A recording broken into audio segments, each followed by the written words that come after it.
जय हिंद दोस्तों। देखिए ये जो आपको बोर्ड पे क्वेश्चन दिख रहा है, ये जो है 10वीं क्लास का मैथ का प्रश्नावली 1.2 का ये दूसरा नंबर क्वेश्चन है। आप जाकर देख सकते हैं।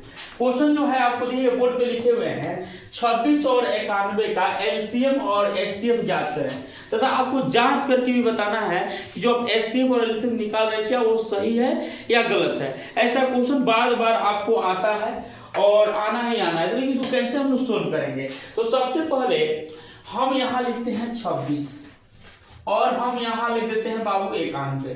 सबसे पहले अभाज्य गुणनखंड विधि आपको निकालना है। अभाज्य गुणनखंड इसको निकालना है, तो अगर हम निकालते हैं 26 का अभाज्य गुणनखंड क्या हो सकता है, तो सबसे पहले 2 से करेंगे बाबू यहाँ, तो 13 दूना 26 यानी 2 और 13, तो यहाँ लिख सकते हैं 2 गुने 13।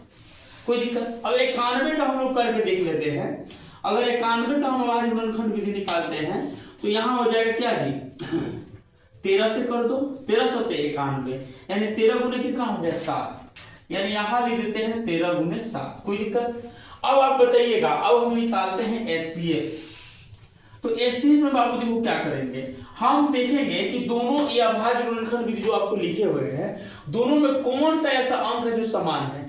अब ये 13 का इसके ऊपर कुछ नहीं दिख रहा है तो घात 1 होता है, तो कहेगा सर दोनों में 13 और 13 दोनों में आ रहा है, तो एचसीएफ हमारा क्या हो जाएगा 13। अब बात करते हैं एलसीएम का। एलसीएम निकालना भी बाबू बहुत आसान है। अब इस एलसीएम कैसे निकाल सकते हैं, तो सबसे पहले देखेंगे कि दोनों में ये 26 और 91 का हम निकाल रहे हैं, तो देखेंगे दोनों में कौन सा ऐसा अंक है जो दोनों में है। तो 13 है तो यहाँ 13 लिख दो।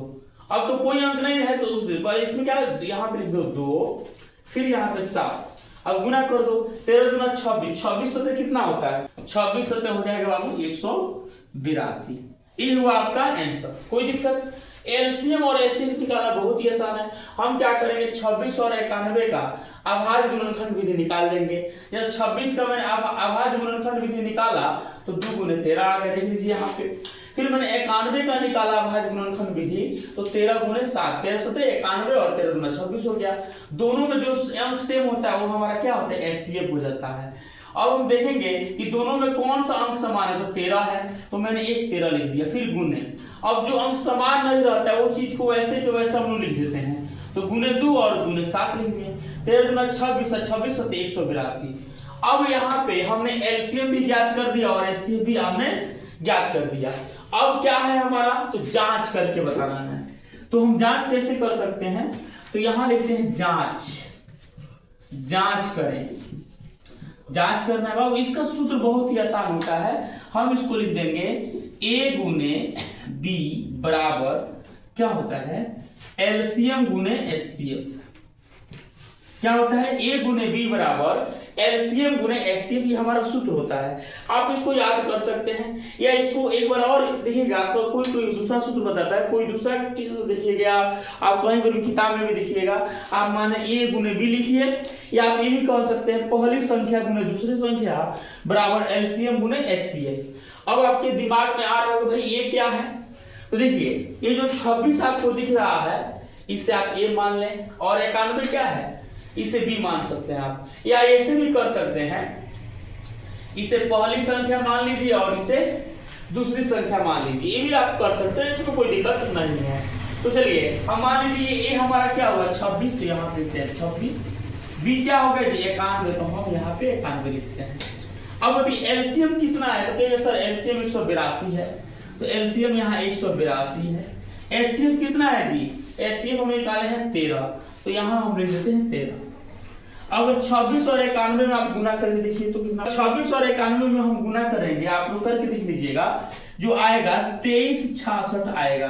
कितना आएगा जी 2366। फिर 182 में अगर हम 13 से गुना करिएगा तो ये भी क्या हो जाएगा 2366, यानी दोनों इधर देखिए a गुने b में जो गुना करेंगे अब इधर ये आया, यानी a और b में जो हम गुना किए हैं तो 2366 आया। फिर एलसीएम जितना आया और एचसीएफ है उसमें दोनों में गुना किए तो हमारा 2366 आया।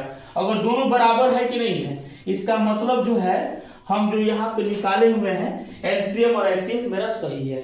अगर यहाँ पे दोनों बराबर नहीं आएगा इसका मतलब हम एलसीएम और एचसीएफ जो निकाले हैं वो हमारा क्या होता है गलत हो जाता है।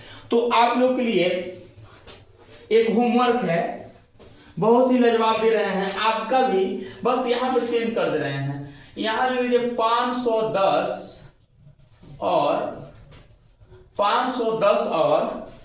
ठीक है और 92, यहाँ 510 और 92 का एलसीएम और एचसीएफ ज्ञात करना है और जांच करके आपको बताना है। कहाँ बताना है जी? कमेंट बॉक्स में इसका आंसर आप जरूर दीजिएगा। ठीक है, आगे क्लास हम लोग फिर मिलते हैं अगले वीडियो के साथ। चलिए।